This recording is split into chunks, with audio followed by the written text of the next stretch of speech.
graças, glória, pois, a Ele eternamente. Amém e amém. Preciso da sua atenção nesta noite.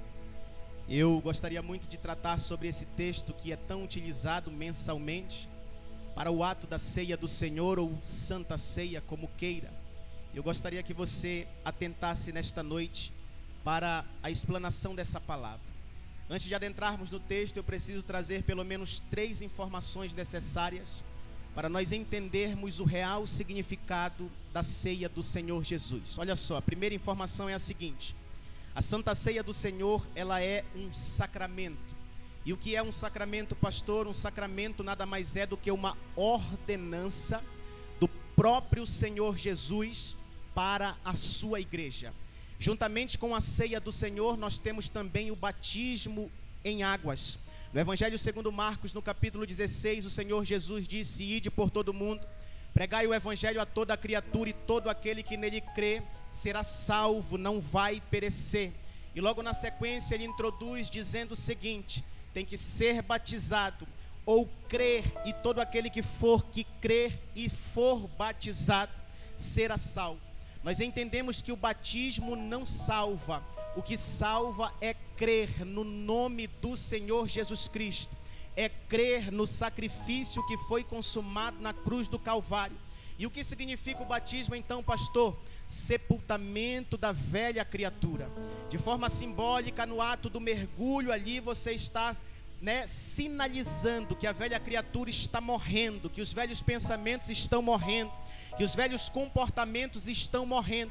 E quando você sai das águas, simbolicamente, você sai uma nova criatura, agora com novos pensamentos, novos comportamentos, Você está renascendo da água e do sangue, do sacrifício do nosso Senhor e Salvador Jesus Cristo. Já quebro aqui a ideia de alguém que acha que vai sair das águas plenamente santo. Ninguém vai alcançar o estado pleno de santidade enquanto estivermos aqui nessa terra. Quando Paulo chama os irmãos de santos da Galácia, santo de Tessalônica, ele está se referindo ao processo de santificação o qual nós estamos inseridos. O texto bíblico diz que onde abundou o pecado, superabundou a graça divina. A graça de Deus não é permissão para pecar. A graça de Deus é capacitação. A graça de Deus é poder para vencer a vida de pecado. Outrora eu pecava demais, agora eu peco um pouquinho menos, porque eu entendi que o sacrifício de Cristo, o sangue que foi derramado, me libertou, me arrancou da carnalidade. Portanto, agora não vivo mais eu, mas Cristo vive em mim. Quantos podem glorificar ao Senhor nesta oportunidade? A segunda informação, irmãos, é que nós não devemos observar essas ordenanças, como o batismo e a ceia do Senhor, como meio de graça ou geradora de graça salvadora, mas sim como sinais da nova aliança mediante o sacrifício de Jesus Cristo. O ato da ceia não vai deixar ninguém mais santo. O ato da ceia não vai fazer com que ninguém pare de pecar. O ato da ceia, segundo o próprio texto que Paulo escreve, é para trazer à memória o sacrifício de Cristo. É para trazer à memória o entendimento que Ele é o caminho, a verdade e a vida. E que quando Ele derramou o seu sangue na cruz do Calvário, o véu do templo se rasgou de alto a baixo. Isso significa que o acesso foi liberado. Glória. 1 de João capítulo 4, nós o amamos porque Ele nos amou primeiro. Quem deu o primeiro passo foi Ele. Quem entregou o seu filho foi Ele. Quem derramou o seu sangue foi Jesus Cristo. E agora você tem livre acesso para chegar na presença do Pai e oferecer o seu sacrifício. Paulo diz qual é o sacrifício: vivo, santo e agradável a Deus. A tua vida num culto racional, a tua vida é o culto a Deus. Aleluia. Terceira e última informação: a Santa Ceia, ela é a recordação do sacrifício de Cristo. Ao participarmos da Santa Ceia, lembramos-nos do indescritível amor de Deus por nós, ao entregar o seu Filho como sacrifício em nosso lugar. Jesus, ele deu a sua própria vida em favor do seu povo, para redimi-los de seus pecados, Mas a Santa Ceia do Senhor é muito mais do que uma simples lembrança. Ela representa a realidade da obra da redenção e é assim um meio de graça. O profeta Isaías, no capítulo 53, verso de número 5, declarou: o castigo que nos trouxe a paz estava sobre ele. Sabe o que significa isso? As bofetadas, o cuspe, a humilhação, a afronta do pecado, tudo era para nós, mas a efeito de substituição, ele escolheu, ele optou, segundo Filipenses, despir-se da sua glória, desceu da eternidade, encarnou, viveu como um de nós, foi ao Gólgota, morreu, derramou seu sangue. Levante a sua mão, porque agora que vem a boa notícia: ao terceiro dia ressuscitou para a glória de Deus Pai, e nós também ressuscitaremos. Essa é a promessa. Esse é o anelo do verdadeiro cristão. João Batista disse outrora que ele cresça e eu diminua, que ele apareça. Oh, glória a Jesus. Irmãos, a esperança da promessa que foi feita tem que estar viva dentro do nosso coração. Circunstância nenhuma desse plano terreno pode arrebatar das nossas almas a certeza de que aquele que cometeu ou prometeu, melhor dizendo, é fiel para cumprir. Oh, glória a Jesus. Aquele que começou a obra é fiel para terminá-la. Aquele que prometeu não é homem para que minta, e nem filho do homem para que se arrependa. Oh, glória a Jesus. Quem prometeu é fiel. Ele vai voltar para arrebatar a sua igreja santa, imaculada, sem ruga. O arrebatamento é uma realidade. Quantos ainda estão esperando?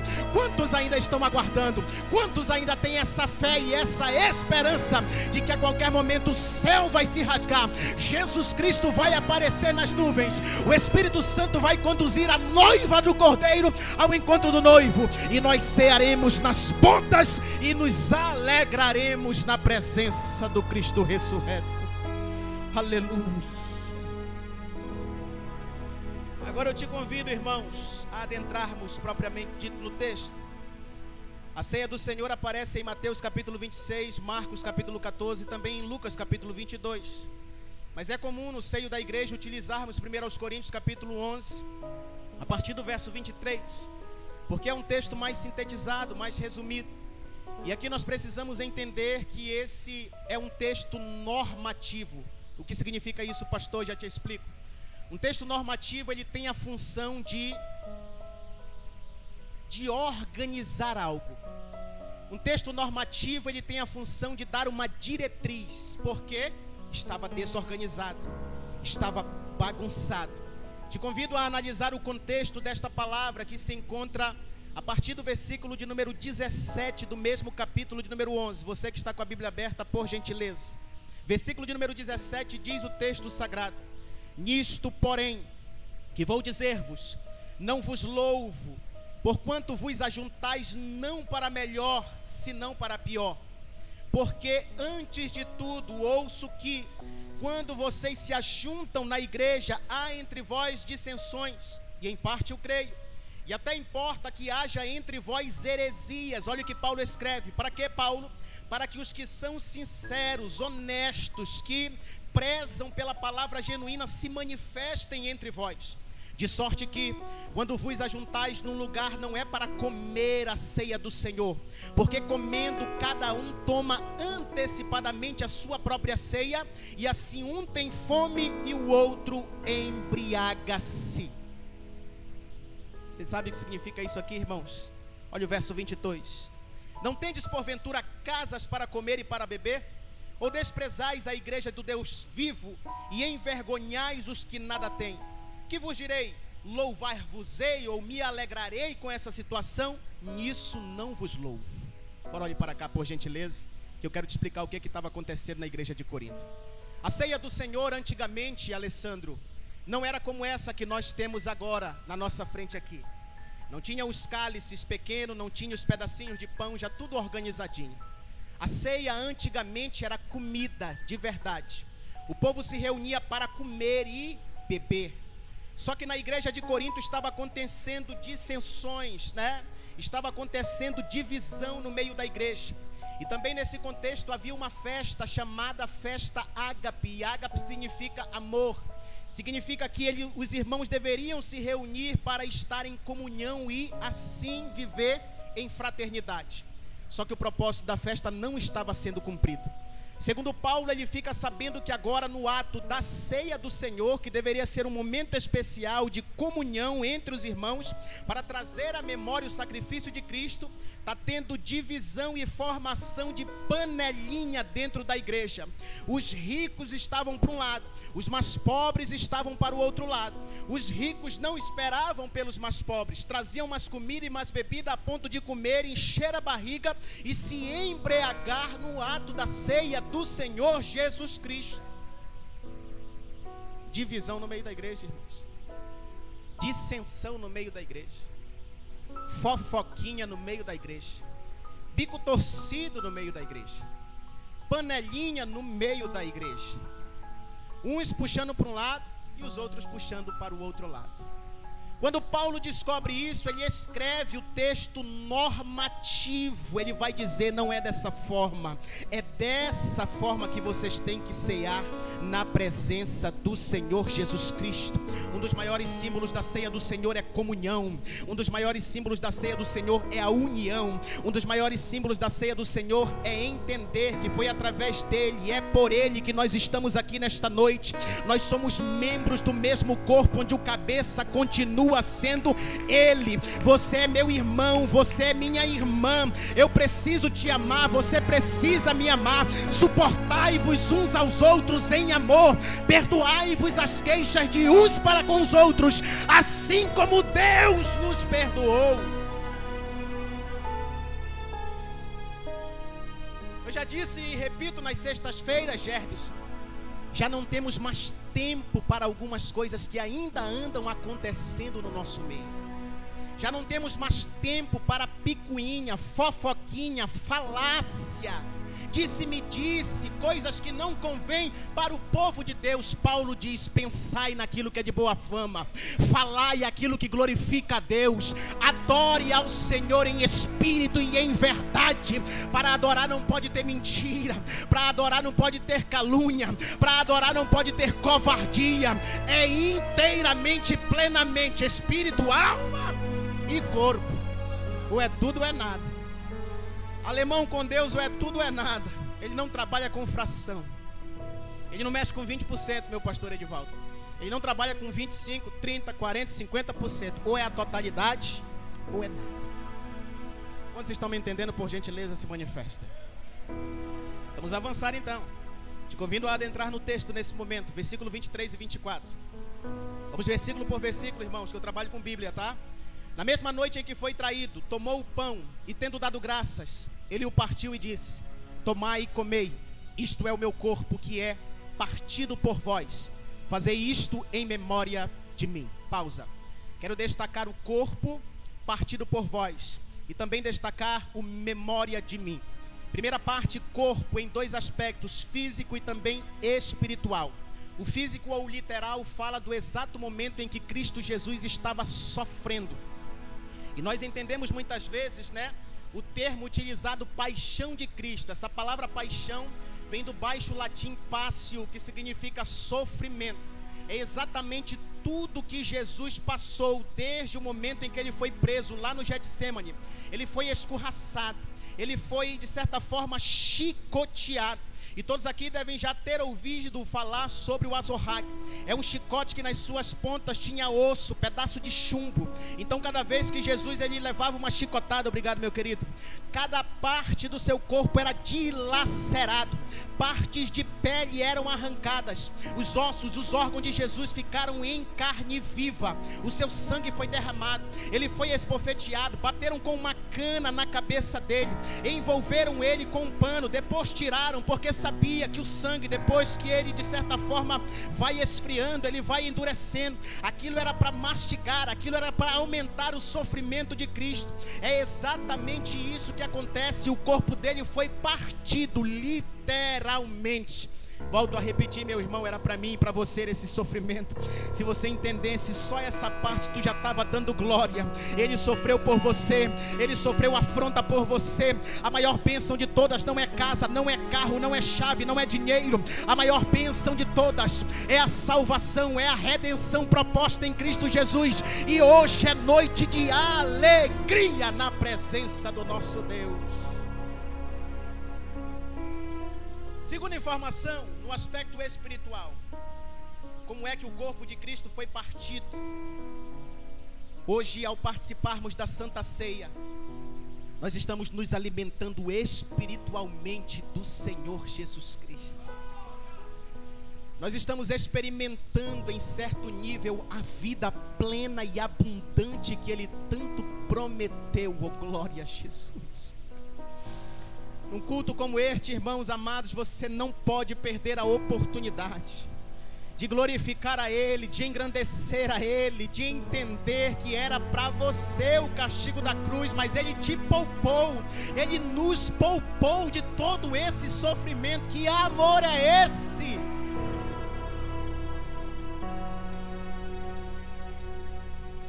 Hoje pela manhã estávamos aqui na Escola Bíblica Dominical. Nosso querido diácono Arleson pontuou a questão do amor, não só em palavras ou da boca para fora, mas o amor verdadeiramente em ação, expresso através do comportamento principalmente.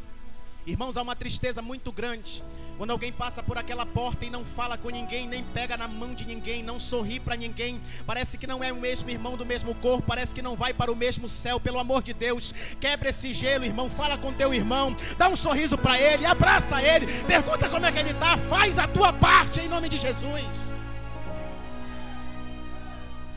Pastor, eu não vou com a cara dele, não é preciso ir não, é preciso suportar, é o que a Bíblia diz, não é eu não, irmão.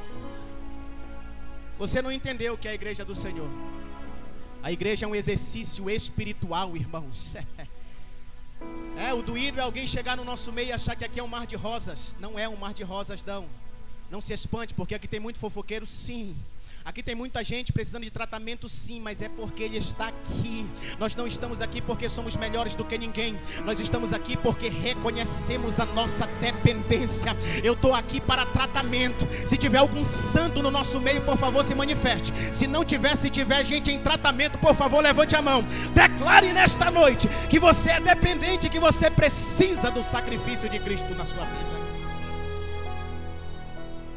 Segunda palavra do verso de número 24. Memória de mim. Me permita explicar isso. Memorial é um tipo de lembrança. A ceia do Senhor, ela precisa conduzir o nosso olhar, a nossa memória, primeiramente lá para o passado. Onde, pastor? Mas precisamente no Gólgota, na cruz do Calvário. Por quê? Porque Cristo é a consumação de todas as promessas que foram vaticinadas lá no Antigo Testamento. Era só um apontamento, era só uma sombra. Os antigos desejavam e almejavam sentir aquilo que nós sentimos, ver aquilo que nós vemos, contemplar aquilo que nós contemplamos. Sabe o que foi que Jesus disse para Tomé? Tomé, tu só creu porque tu viu. Bem-aventurados são, oh glória, aqueles que não viram, aqueles que não tocaram e nem andaram comigo fisicamente. Levante a sua mão, mas sentem a presença, sentem a glória, sentem o amor e o perdão que foi liberado na cruz do Calvário. A gente não entende, irmãos, quando eu estou pregando e digo que você não é qualquer pessoa, irmãos. Tem gente aqui no nosso meio que anda como qualquer pessoa. Você não entendeu. Você é sacerdócio real. Você é povo adquirido, comprado, lavado com o sangue do Cordeiro. Você não é qualquer pessoa. Erga a sua cabeça, se posicione, não ande sobre a terra, marche sobre a terra. Ergue a cabeça, olha para o alto, olha para o monte, porque é de lá que vem o teu socorro. Glória a Jesus. Aqui não é evangelho coach não, irmão, tá? Isso aqui não é massagem de ego não. Mas a partir do momento que você entender o que é liberdade verdadeira em Cristo Jesus, a partir do momento que você entender o que foi que Cristo fez por você na cruz do Calvário, pode se levantar o inferno e todos os demônios. É dois trabalhos, se levantar e depois cair por terra, porque aquele que está contigo é maior do que o que está no mundo. Vamos avançar. Versículo de número 25, olha o que diz o texto: este cálice é o Novo Testamento ou nova aliança, o novo pacto, como queira, no meu sangue. Fazei isto todas as vezes que o beberdes em memória de mim.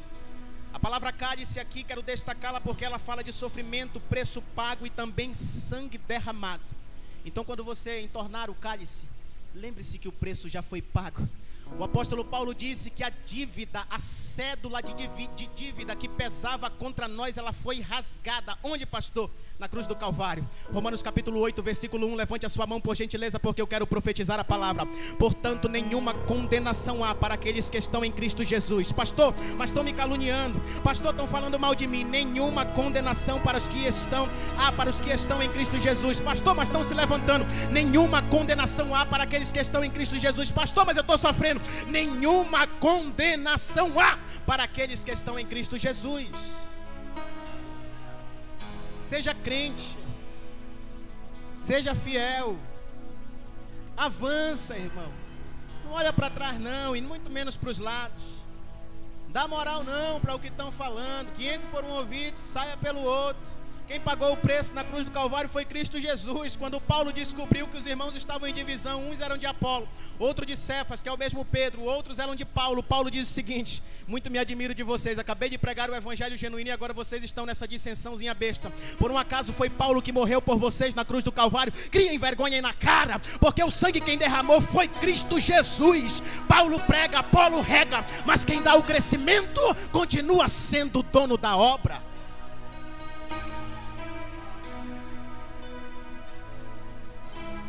Segunda palavra, nova aliança, novo testamento, novo pacto, como queira, é manifesta através da graça. Romanos capítulo 5, versículo 1 e 2 diz o seguinte: portanto, sendo justificados pela fé, temos paz com Deus por nosso Senhor Jesus Cristo, pelo qual também temos acesso pela fé a esta graça, na qual estamos firmes e nos regozijamos na esperança da glória de Deus.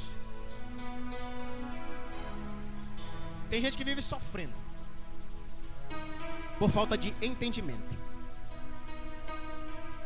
Por um tempo da minha vida eu sofri com um pecado que a gente chama de pecadinho de estimação. Por que, pastor, pecado de estimação? É aquele pecado que parece um animalzinho que a gente cuida, trata, alimenta, mas não tem forças para vencer ele. Esse animalzinho um dia cresce, vira um leão e te engole vivo, se você não podar, se você não arrancar. E por muito tempo eu lutei contra esse pecado com a força do meu próprio braço, porque eu achei que eu tinha força. Mas a verdade é que biblicamente nós não temos força. A nossa força, ela vem do alto, vem dos céus, ela vem do Senhor. Até um dia em que eu ouvi numa mensagem de um dos homens que hoje para mim é uma referência muito grande no Brasil, Luciano Subirá. Ele explica que há pecados que você somente pedindo perdão a Deus, Deus perdoa e você nunca mais precisa se preocupar. Mas há alguns pecados que você tem que abrir a sua boca e confessar aos seus irmãos. Em João declara que se nós pedirmos perdão para Deus, nosso pecado é perdoado. Mas no livro de Tiago capítulo 5 diz: perdoai as vossas culpas ou os vossos pecados uns aos outros, para que sejam sarados. Eu entendi que o pecado que eu tinha de estimação lá, ele não ia ser anulado ou eliminado ou arrancado da minha vida enquanto eu não verbalizasse, enquanto eu não falasse para alguém. E é aqui que está o problema, porque é muito vergonhoso a gente falar a nossa falha para alguém. Vou mais além e abrir um parênteses. Está difícil hoje para encontrar alguém dentro da igreja de confiança para contar algum segredo, algum sofrimento, algum tipo de angústia que nós estamos sofrendo. Mas nessa época, graças a Deus, eu tinha um pastor, era o meu sogro, pai da minha esposa, homem de Deus, baixinho, cego no olho, cheio do Espírito Santo. Já entendi o mistério, vou confessar o meu pecado. Chamei a minha esposa, foi a primeira que eu confessei. Chamei o meu pastor, foi o segundo que eu confessei. Ambos oraram por mim. Adivinha o que foi que aconteceu? A palavra se cumpriu de forma plena e cabal. Nunca mais eu caí para esse maldito pecado. Oh, glória a Jesus. Pastor, parou de dar vontade. Se eu dissesse, estou mentindo e grande, viu? A vontade não parou, só que agora acontece um negocinho diferente. Antes ela vinha com tanta força que arrebatava o meu coração e eu acabava cometendo o ato do pecado. Agora ela vem, só que a presença do Espírito Santo, oh glória, a ferida já foi sarada, ela não tem mais poder contra a minha vida. A vontade bate, mas volta, oh glória, porque não tem mais poder sobre a minha vida. Oh glória. Vamos avançar. Aleluia. Deixa eu passar para a segunda folha aqui do meu pequenino esboço, né? Acho que já foi essa. Agora para essa. Então falta só uma folha, irmãos, frente e costa, tá? Já vamos terminar, não se preocupe não. 8:24.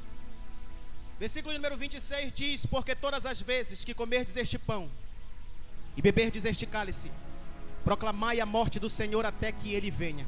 Olha só isso. O ato da ceia do Senhor agora nos conduz ao futuro, tá? Primeiro nos leva para o passado, exatamente no Gólgota, na cruz do Calvário. Agora o ato da Santa Ceia vai nos levar para o futuro, tá? Ou seja, quando ceiamos, estamos proclamando ou anunciando a morte e a ressurreição de Cristo até que Ele venha. Atos dos Apóstolos, capítulo de número 1, verso de número 11. Quando Jesus está sendo assunto aos céus, ali os discípulos estão olhando para cima, Jesus subindo. Nos ares, anjos aparecem e declaram: por que vocês estão olhando para cima? O mesmo Jesus que está subindo, um dia Ele vai voltar, oh glória a Jesus. Da mesma forma que Ele está indo, Ele também vai voltar para arrebatar a sua igreja. Quem ainda crê nesta promessa, por gentileza, se manifeste neste momento e glorifica, adora, bendiga, enalteça o nome do Senhor. Então, quando você toma o cálice, come do pão, você está anunciando que Ele foi, mas que Ele vai voltar, que a promessa ainda está de pé, que a promessa não cai por terra, porque Ele é fiel e vai cumprir essa promessa. Ele vai voltar. Versículo de número 27: qualquer que comer este pão e beber este cálice do Senhor indignamente. Aqui nós vamos esclarecer alguns pontos, tá? Porque infelizmente isso causa uma confusão no meio da igreja do Senhor Jesus. Alguns estão tristes, magoados, chateados, né? Outros não participam da ceia, outros participam. E fica nesse disse-me-diz: quem é digno de participar da ceia do Senhor Jesus? Vamos entender o significado dessa palavra. A primeira coisa que eu preciso que você entenda, irmãos, é que nenhum de nós, em certo nível, é digno de participar. Por quê, pastor? Porque Paulo escreve dizendo que todos pecaram e destituídos estão da glória de Deus. Dessa porta para cá, meu pastor dirigente Melquisedeque, todos estamos no mesmo nível, pecadores. Paulo chega a declarar: o bem que eu quero eu não faço, e o mal que eu não quero eu acabo fazendo. Paulo diz que há uma lei que milita contra a lei do meu entendimento, oh glória a Jesus. Paulo está dizendo que no seu entendimento ele sabe o que é bom, ele sabe o que é que deve ser feito, mas há uma lei. Que lei é essa, Paulo? A lei da carne, a lei da pecaminosidade. Está militando, está atacando. Paulo chega a declarar: maldito homem que sou, quem me livrará do corpo desta morte? Levanta a tua mão, porque a resposta é que é muito bela. Oh Jesus, mas graças ao Senhor Jesus, que a graça foi liberada, o perdão, o favor imerecido de Deus, a misericórdia do Senhor entrou em ação, a redenção foi plenamente, aleluia, oh glória. Então, irmãos, de forma indigna, de certa forma todos nós somos, mas vamos lá. O que seria então participar da Santa Ceia de forma indigna? A resposta está no contexto, e eu li com você que estava tendo uma confusãozinha generalizada ali. Os irmãos estavam desprezando a comunhão do corpo de Cristo. Os irmãos estavam ceando com um espírito faccioso e também amargurado, panelinha, um para o lado e um para o outro. Não adianta comer do pão e nem beber do cálice se tu está agindo com covardia dentro da igreja. Não adianta beber do pão e comer do cálice. Pastor, eu pensei que o pecado é que era o problema. Sabe o que é que o João diz? Que aquele que diz que não peca, mentiroso é, irmãos. Eu pequei ainda há pouco em pensamento, vou pecar daqui a pouco de novo. Não tem como parar de pecar. Uma lei da carne dentro de mim que influencia, que me empurra para o pecado. Pastor, eu pequei, então eu não vou cear. Oh meu irmão, Se for por isso, então ninguém ceia, porque todo mundo peca e a todo momento. Agora deixa eu te explicar uma coisinha aqui. O problema é quando nós ligamos a palavra pecado à palavra indignamente. Por quê? Há quem diga que quem pecou não pode cear. O nosso pastor presidente sempre fala aqui sobre ter pecado no dia, ou na semana da ceia. E a pessoa fica com aquilo martelando, inclusive ele faz o ato do pedido de perdão. E é exatamente dessa forma, irmãos. Nós não estamos livres do pecado. Nós não vamos parar de pecar.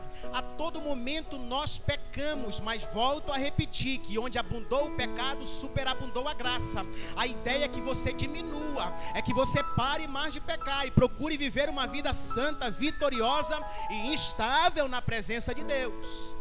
Caso isso não esteja acontecendo, tem alguma coisa errada. Fica teu encargo, tá? Fazer uma autoanálise aí da tua vida. Não é comigo. Eu não consigo, eu não sei, eu não te conheço fora daqui, eu não conheço na tua casa, eu não sei quem tu é fora da nossa presença, mas Deus sabe. E por que o problema está quando nós associamos a palavra pecado a estar indigno para cear? É simples, porque existem duas palavras na Bíblia que a gente jura que é igual, mas não é.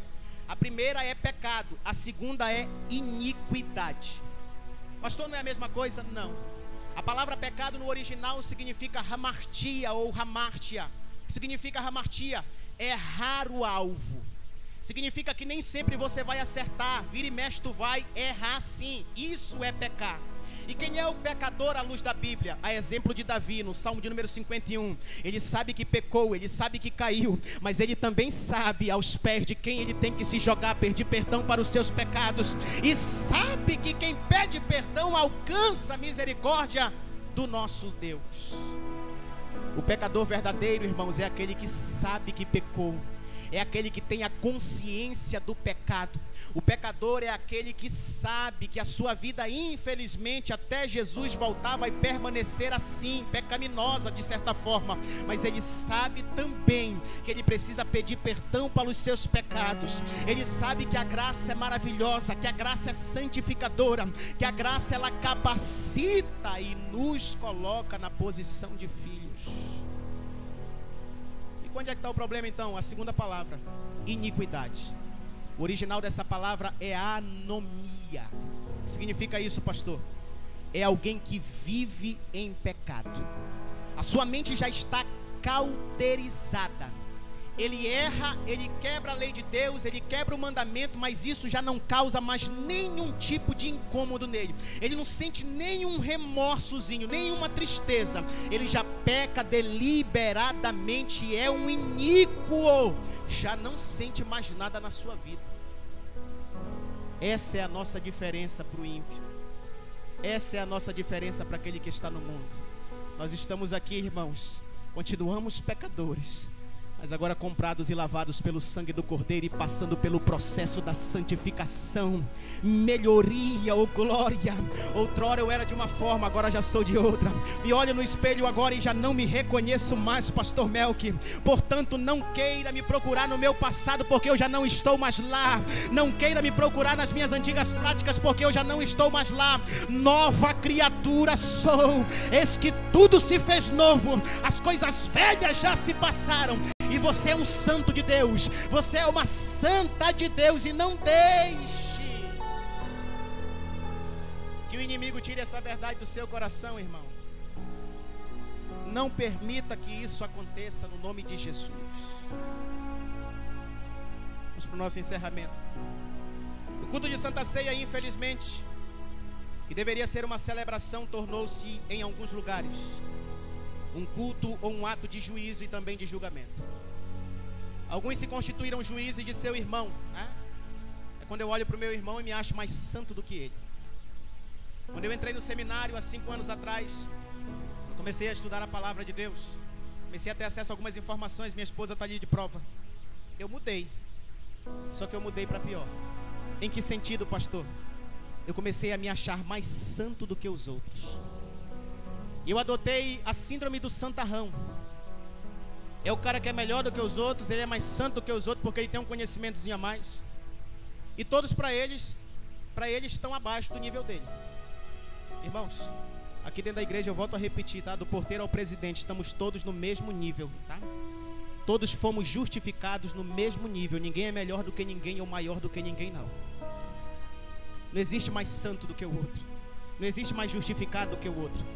O mesmo sangue que foi derramado por mim, foi derramado por você, foi derramado por nós e foi derramado por todo aquele que adentrar por aquela porta e reconhecer o senhorio de Cristo na sua vida. Isso também tem causado dissensão e divisão no nosso meio. Agora o verso 28 diz algo muito interessante. Examine-se o homem ou a mulher a si mesmo, e assim coma deste pão e beba deste cálice. Primeiro o ato da Santa Ceia nos levou para o passado, lá no Gólgota. Depois o ato da Santa Ceia nos levou para o futuro, anunciando a vinda do nosso Senhor e Salvador Jesus Cristo. Mas agora o ato da Santa Ceia me leva para dentro de mim, em um comportamento ou ato de autoanálise. O texto não disse: o pastor examina a vida do irmão. O texto não disse: Gedalias examina a vida de alguém. O texto não disse: Elisângela olha para a vida da irmã Iracilda. O texto disse: examine-se o homem a si mesmo. Irmão, só você sabe qual é a luta que você tem dentro de você. Só você sabe qual é a guerra que você tem dentro de você. Eu não tenho autonomia nenhuma para te julgar, porque eu sou pecador igual a você. E deixo aqui um alerta para os pregadores: se prepare, porque tudo aquilo que nós pregamos aqui em cima, logo depois nós somos provados exatamente nas nossas palavras. Satanás, ele é especialista em tentar nos derrubar naquilo que nós pregamos.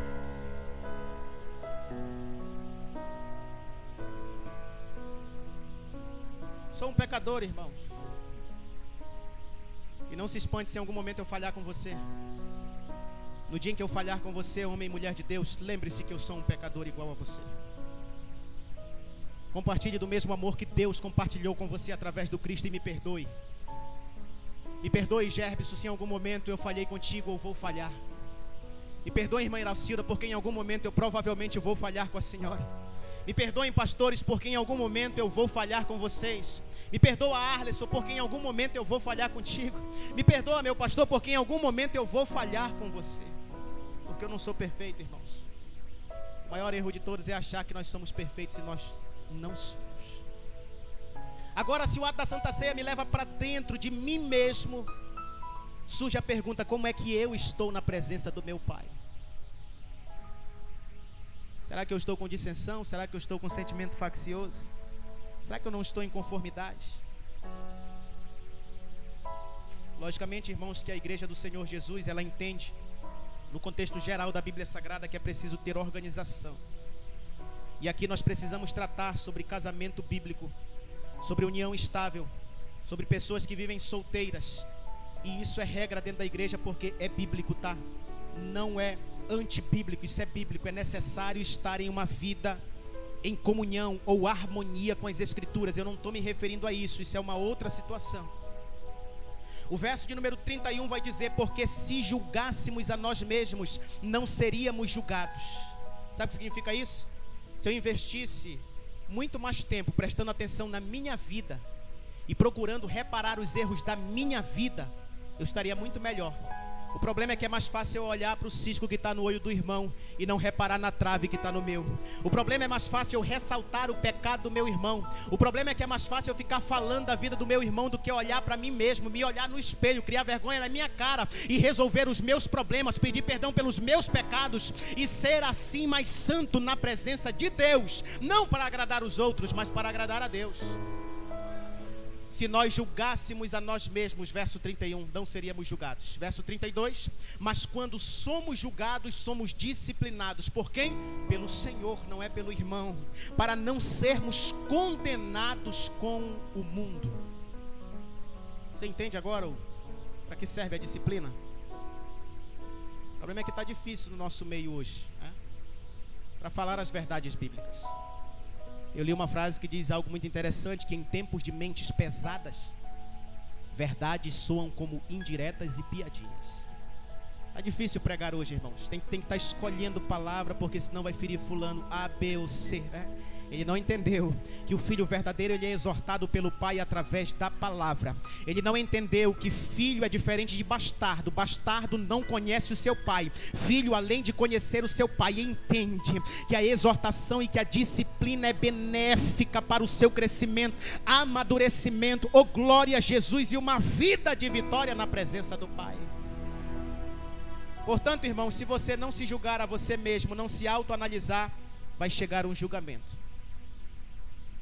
E desse julgamento ninguém vai escapar. Eu te convido a ficar de pé nesse momento, por gentileza.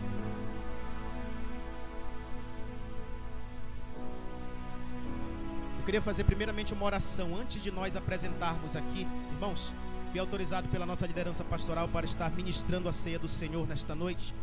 Eu já quero glorificar a Deus por essa oportunidade também, tá? É uma honra muito grande poder ministrar a ceia do Senhor. Se eu cometer algum errinho, não se preocupe, tá?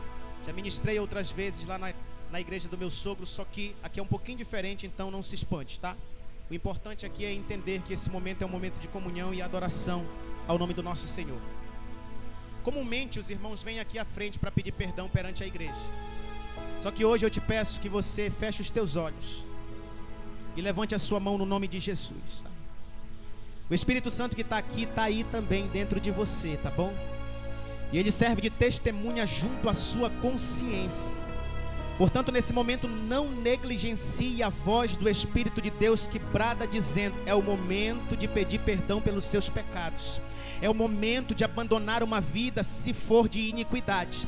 É o momento de mudança completa. É o momento de se tornar, de certa forma, mais digno de cear na presença do Senhor. E se porventura, irmão, você lembra aí que cometeu algo, que fez algo, tá? Que falou algo, que pensou algo, que viu algo que você sabe que não agrada a Deus, eu te convido a pedir perdão nesse momento para o Pai, porque o texto bíblico diz que Ele perdoa os nossos pecados a partir da nossa confissão. Espírito Santo da verdade, eu te faço um pedido todo especial neste momento. Eu te faço um pedido de perdão perante a igreja nesse momento. Eu te peço um abraço especial no meu espírito, na minha alma e também no meu corpo agora. Tu me conheces, Espírito Santo, sabes a realidade de cada um que está aqui dentro. Quando nós não estamos à frente de ninguém, quando nós estamos sozinhos, quando nós não estamos aqui no convívio da nossa igreja, quando nós estamos na rua, no colégio, no trabalho, Tu sabes, Espírito de Deus, exatamente o que saiu da nossa boca, exatamente o que passou pela nossa mente, o que passou pelos nossos olhos. Em nome de Jesus eu te peço, purifica os nossos olhos, purifica a nossa boca, purifica a nossa mente, purifica as nossas mãos, purifica os nossos corações. Arranca, Espírito de Deus, tudo aquilo que atrapalha, que serve de empecilho para a tua ação completa na nossa vida. Vai transformando, vai regenerando, vai convertendo no nome de Jesus, porque esse é o propósito. E continua sendo glorificado no nosso meio, no nome de Jesus Cristo. Todo aquele que crê, diga amém e amém. Glória a Jesus. Permaneça de pé, por gentileza. Quero pedir aos obreiros que se posicionem, que nós vamos orar apresentando o cálice, o pão e também as uvas nesta noite. Você que se sente biblicamente apto para cear, tome posse do cálice, tome posse do pão, tá? Dá uma seguradinha, a banda se prepara para louvar enquanto eles distribuem, por gentileza, para ficar aquele clima de sintonia e de adoração. E você que não se sente apto por algum motivo, tá? Seja vida conjugal, né? Ou infelizmente uma vida de iniquidade, que você ainda não está completamente liberto, biblicamente falando, pegue as uvas, tá bom? No nome de Jesus, de forma simbólica, você também estará participando, né? Logicamente, irmãos, que o propósito é que você não fique sempre na uva, tá? A uva é um adendo, tá bom? O propósito de Deus é que você participe da forma correta, bebendo o cálice e comendo o pão, né? Participando do corpo e também do sangue de Cristo Jesus, tá bom? No nome de Jesus, levante as suas mãos para cá, por gentileza, e me ajude a orar nesse momento. Pai, nós te apresentamos o pão, nós te apresentamos o cálice, Nós te apresentamos as uvas neste momento. Consagra, Senhor, no nome de Jesus. Abençoa para a glória do teu santo nome. E no momento em que nós bebermos o cálice, no momento em que nós comermos o pão, no momento em que nós comermos as uvas, que o teu nome aqui seja glorificado, que a tua glória venha e encha este templo, que venha a nossa memória a grande promessa, oh glória a Jesus, da tua vinda, da salvação, da redenção que é proposta na verdade do Evangelho. E assim nós te apresentamos em nome do Pai, do Filho e também do Espírito Santo de Deus. A banda louva e você continua adorando e bendizendo ao nome do Senhor Jesus Cristo. Tome seu assento batendo palma bem forte para Jesus, porque Ele merece.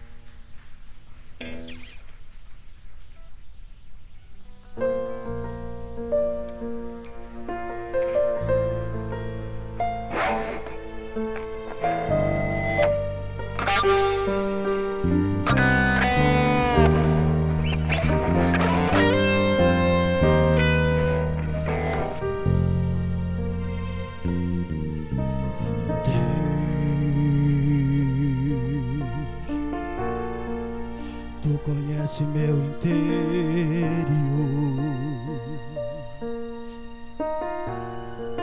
Tu também vê toda a minha dor. Tô ansioso, Deus, Deus.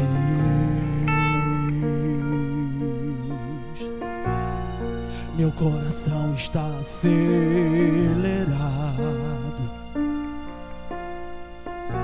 e quase todo dia ele fica angustiado. Me socorre, Deus, Deus. Tu disse que na minha vida ia cumprir. Eu não consigo nem me levantar daqui, ó meu Senhor. Deus, tu disse que do outro lado eu ia cantar, mas com essa dor eu não consigo nem me movimentar. Me socorre, Deus, eu estou apavorado, eu estou desesperado e vim aqui pra gente conversar. E hoje eu vim aqui pra dizer pra ti, vem me ajudar, do chão vem me tirar. Eu estou desacreditado, eu estou desesperado, só sinto vontade de morrer. Vem me socorrer. E hoje eu vim aqui pra dizer toda a verdade. Meu coração não tem mais fé, eu não consigo nem ficar de pé. Eu te magoei, até te entristeci, mas mesmo desse jeito eu me rendo. E hoje eu vim aqui pra dizer o que eu estou sentindo. A minha mente está se dividindo, meu coração está partindo. Estende a tua mão enquanto eu tiver em adoração, pois só te adorando é que eu me sinto feliz. E quando você está orando, pensando que não tem ninguém ouvindo o teu clamor, Jesus chega contigo e diz: filho meu, porque teu coração está batendo forte assim? Ainda tá dizendo que não vai conseguir. Eu sou o teu amigo, filho, filho meu. De todas as promessas que eu fiz pra ti, todas elas no seu tempo irão se cumprir. Eu sou o teu amigo, filho. filho meu. Tu lembra quando eu disse para Abraão: eu vou fazer de ti uma grande nação? Porventura eu não cumpri, filho meu. Tu lembra quando eu disse para José: eu vou te exaltar por causa da tua fé, governador? Porventura eu não cumpri. Tem que me adorar, meu filho. Em vez de reclamar, tem que adorar, meu filho. Em vez de murmurar, tem que adorar, meu filho. Na minha mão se movimentar, tu tem que parar. Parar de reclamar e tem que me adorar em qualquer situação. Na fornalha eu te coloquei, foi para te provar. Não adianta se espernear, isso comigo não vai funcionar. O mundo não gira em volta de ti, tu tem que respeitar a mim. Fui eu quem te criei, e lá na cruz do Calvário as tuas feridas eu curei. Eu vou te lapidar até tu no ponto ficar. Pra quando eu te exaltar, o teu nariz não se esquecer e querer empinar. Se tu ficar a reclamar, dessa prova eu não vou te tirar. Só vai ficar rodando no deserto reclamando. Mas se tu se dispuser e em qualquer momento tu me adorar, num piscar de olhos esse vento vai passar. Tu me adora e eu visito a tua casa. Tu me adora e eu visito a tua família. Tu me adora e eu visito a tua saúde. Tu me adora e ninguém mais te humilha. Tu me adora e eu expulso os demônios. Tu me adora e eu desfaço todo laço. Tu me adora e eu envio Miguel para lutar por ti, porque eu sou dono do céu. Tu me adora e eu visito a tua casa. Tu me adora e eu visito a tua família. Tu me adora e ninguém mais te humilha. Tu me adora e eu expulso os demônios. Tu me adora e eu desfaço todo laço. Tu me adora e eu envio Miguel para lutar por ti, porque eu sou o dono do céu. Mas tem que me adorar, parar de reclamar e só me engrandecer pra vitória aparecer. Mas se tu se dispuser e em qualquer momento tu me adorar, num piscar de olhos esse vento vai passar.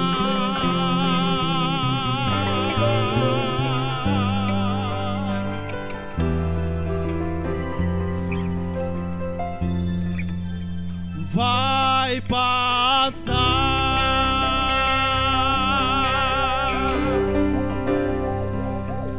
Quantos podem glorificar ao nome do Senhor nesta noite? Aleluia. Chegamos então ao grande momento, meus irmãos.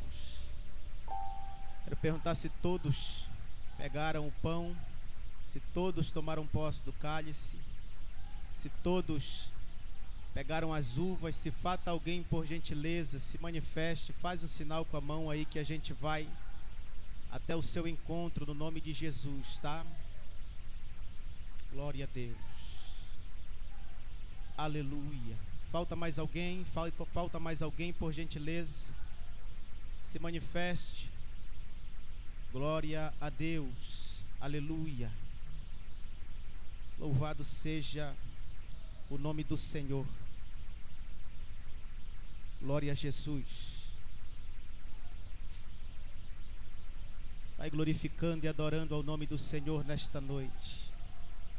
Sua presença, ela é real no nosso meio. Eu sinto a presença de Deus no nosso meio. Oh, glória. Aleluia. Quem tem glória dá glória, quem tem aleluia vai dando aleluia. Se tiver língua estranha, pode falar no nome de Jesus. Aproveita, irmãos, a atmosfera espiritual que está neste lugar. Em o nome de Jesus, glória a Deus. Aleluia, aleluia, aleluia, aleluia. Louvado seja o nome do Senhor.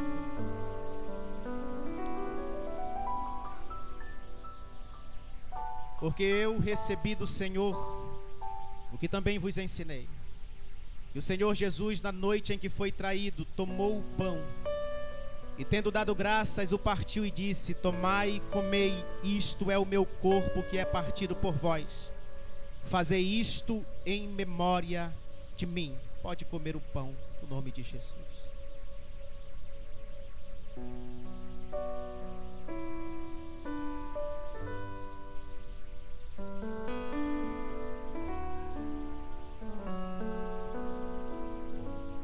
Feche os olhos enquanto você mastiga o pão.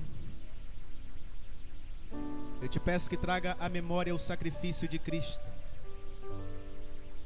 Eu te peço que traga à memória o exato momento da surra que Ele estava levando por você. Sinta a presença do Espírito Santo de Deus testificando no teu espírito que você não é mais uma criatura qualquer. Ele está bradando o meu coração para dizer para alguém aqui nesta noite: você não é mais bastardo. Escuta bem isso, glória. Você é filho de Deus, e filho tem direito na herança do Pai. Você é herdeiro, crente. Você é co-herdeiro em Cristo Jesus das bênçãos advindas na eternidade. Portanto, te alegra nesse momento, vai. Abre o teu coração nesse momento, vai. O Espírito de Deus quer te dar um abraço de perdão, um abraço de graça, um abraço de misericórdia, um abraço de renovo. Sinta renovo da parte de Deus nesse momento. Sinta vigor para a tua vida espiritual neste momento. Aquilo que não estava dando certo vai dar certo a partir de hoje. A porta que estava fechada vai se abrir no nome de Jesus, porque Ele é fiel, Ele está vivo. Oh, glória a Jesus. Aleluia. Vai adorando ao Senhor nesta noite. Vai louvando a Ele nesta noite. Vai glorificando a Ele nesta noite no nome de Jesus. Vai bendizendo a Ele, porque só Ele é merecedor de toda honra, glória e também de louvor. Aleluia.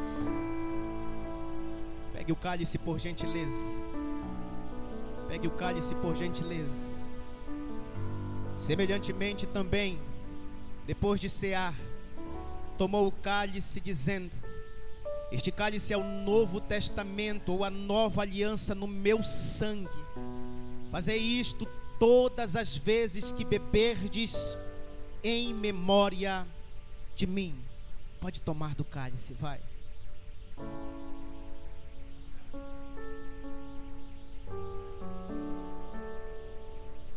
Sinta o sabor da graça nesta noite.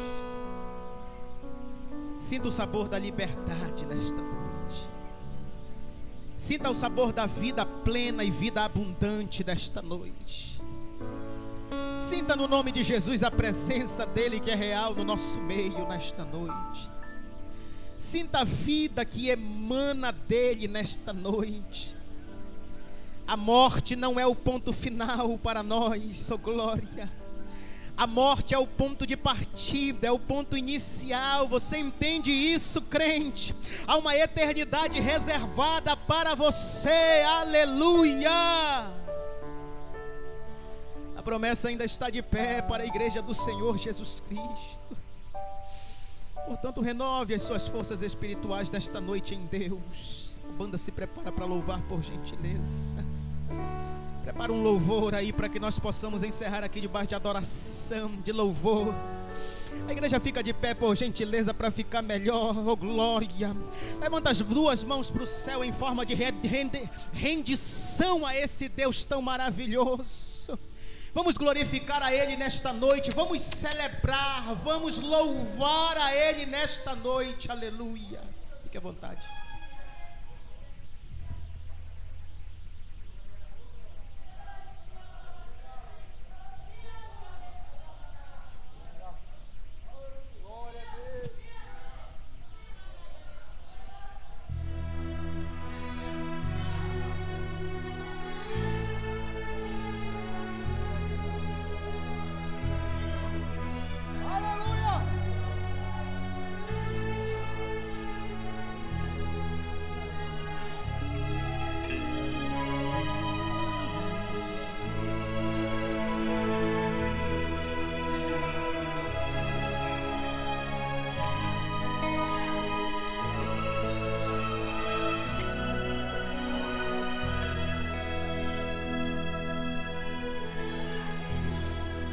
Uma chuva que cai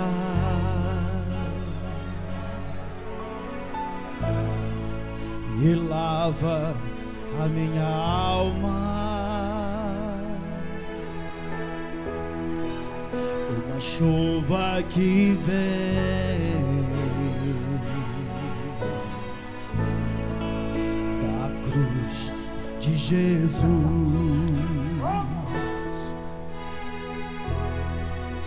Este sangue que entra em minhas veias e me faz conhecer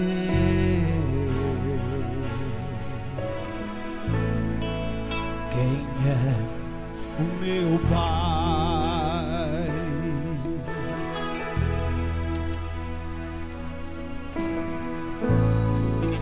Pelas suas feridas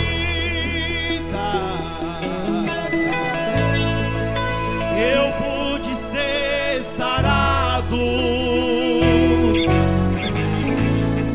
Este sangue tem poder,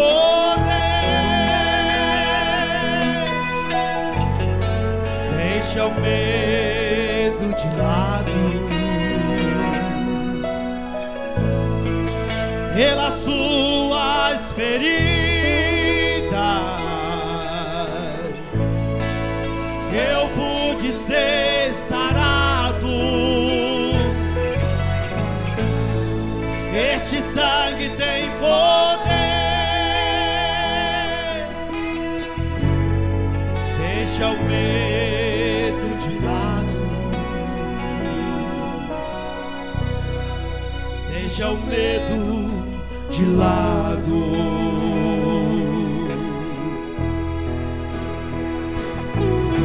Chuva de sangue eu sinto aqui cair, lava minha alma e cura o meu ser. Sangue de Deus que me fez filho seu. Meu DNA tem o código do Filho de Deus. Chuva de sangue eu sinto aqui cair, lava minha alma e cura o meu ser. Sangue de Deus que me fez filho seu. Meu DNA tem o código do Filho de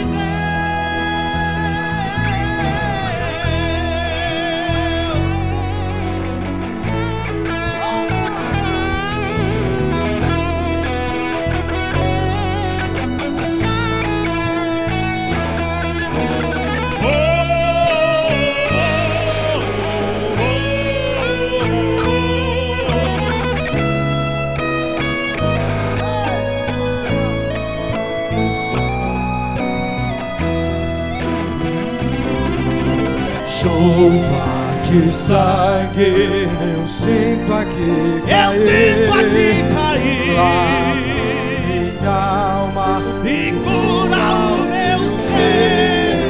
Sangue de Deus que me fez filho seu. Meu DNA tem o código do Filho de Deus. Chuva de sangue eu sinto aqui cair, lava minha alma e cura o meu ser.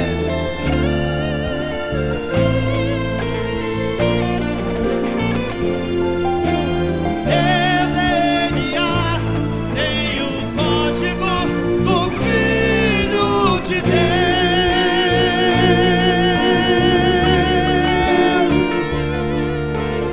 Oh,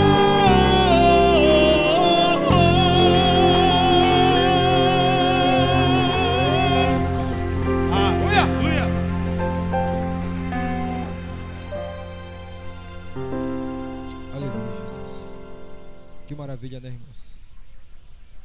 Que graça de Deus na nossa vida. Sente só um pouquinho. Vou dar só alguns anúncios.